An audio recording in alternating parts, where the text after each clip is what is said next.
If you will reflect upon the condition we are now in, you will perceive that it must be one of unusual scientific interest.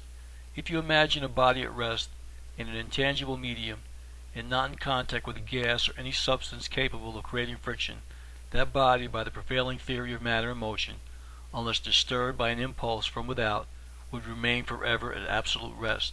We now occupy such a position. In whatever direction we may now be situated, it seems to us that we are upright. We are absolutely without weight and in a perfectly frictionless medium. Should an inanimate body begin to revolve here, it would continue that motion forever. If our equilibrium should now be disturbed, and we should begin to move in a direction coinciding with the plane in which we are at rest, we would continue moving with the same rapidity in that direction until our course was arrested by some opposing object. We are not subject to attraction of matter, for at this place gravitation robs matter of its gravity and has no influence on extraneous substances. We are now in the center of gravitation, the sphere of rest. Let me think it out, I replied, and reasoning from his remarks, I mentally followed the chain to its sequence, and was startled as suddenly it dawned upon me that if his argument was true, we must remain motionless in this spot until death. Could beings in conditions like ourselves die beyond the death we had already achieved, or the end of time? We were at perfect rest, in absolute vacancy, there being, as I now accepted without reserve, neither gas, liquid, nor solid that we could employ as a lever to start us into motion. Tell me, I cried in alarm, is this to be a living tomb? Are we to remain suspended here forever? And if not, by what method can we hope to extricate ourselves from the state of perfect quiescence? He again took the bar of iron from my hand and cautiously gave it a whirling motion, releasing it as he did so. It revolved silently and rapidly in space without support or pivot. So it would continue, he remarked, until the end of time, were it not for the fact that I could not possibly release it in a condition of absolute horizontal rest. There is a slight, slow, lateral motion that will carry the object parallel with this sheet of energy to the material side of this crevice, when its motion will be arrested by the earth it strikes. That I can understand, I replied, and then a ray of light broke upon me.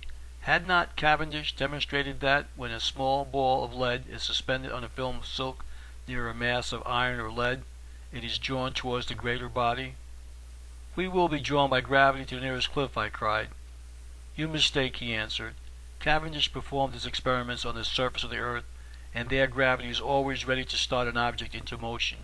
Here objects have no weight, and neither attract nor repel each other.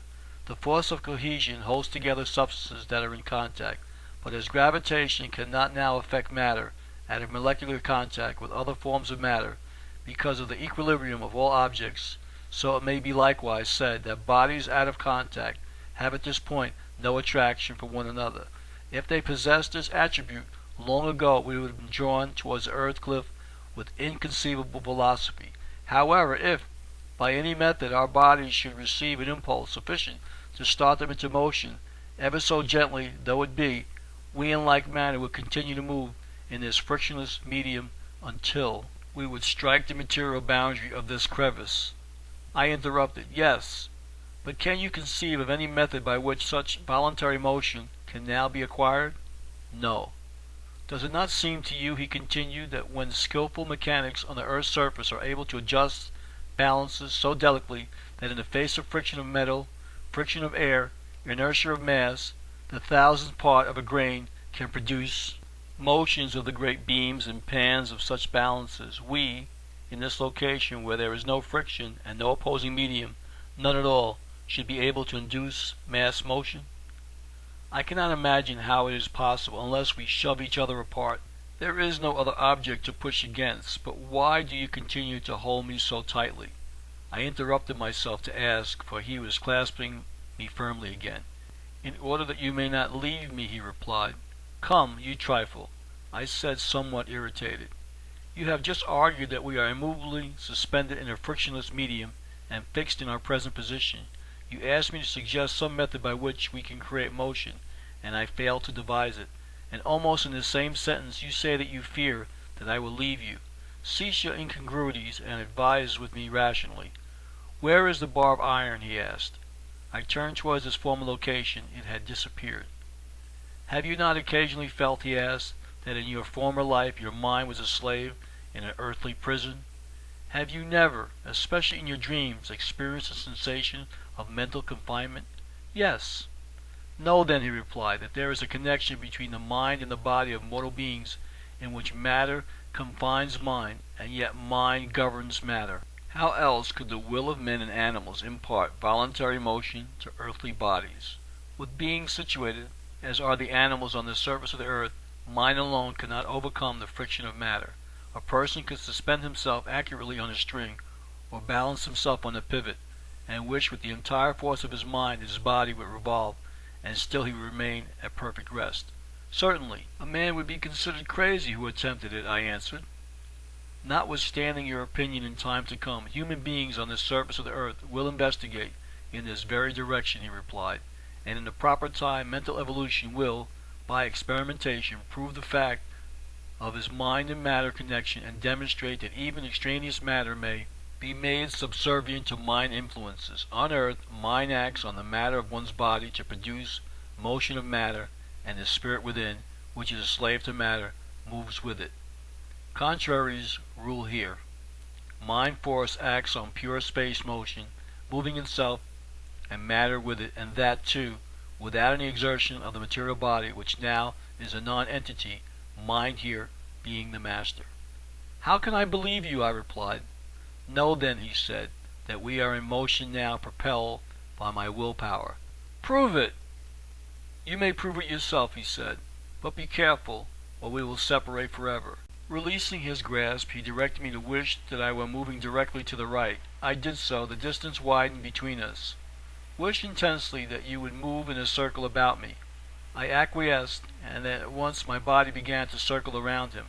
Call for the bar iron. I did as directed, and soon it came floating out of space into my very hand. I am amazed, I ejaculated, yes, more surprised at these phenomena than at anything that has preceded.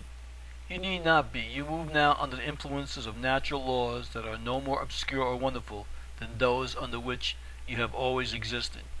Instead of exercising this influence on a brain, and thence indirectly on a material body, your mind force is exerting its action through energy on matter itself. Matter here is subservient. It is nearly the same as vacuity, mind being a comprehensive reality. The positions we have heretofore occupied have been reversed, and mind now dominates. Know that as your body is now absolutely without weight and is suspended in a frictionless medium, the most delicate balance of a chemist cannot approach in sensitiveness the adjustments herein exemplified. Your body does not weigh the fraction of the millionth part of a grain, and where there is neither material weight nor possible friction, even the attrition that on surface earth results from a needle point that rests on a negate plate is immeasurably greater in comparison. Pure mind energy is capable of disturbing the equilibrium of matter in our situation, as you have seen exemplified by our movements and extraneous materials. Dead matter obeys the spiritual. The bar of iron obeyed your call. The spiritless metal is subservient to the demands of intelligence. But, come, we must continue our journey. Grasping me again, he exclaimed, wish with all intensity that we may move forward, and I will do the same. I did so. We are now uniting our energies in the creation of motion, he said. We are moving rapidly and with continually accelerated speed. Before long we will perceive the earthy border of this chasm, and yet it seemed to me that we were at perfect rest.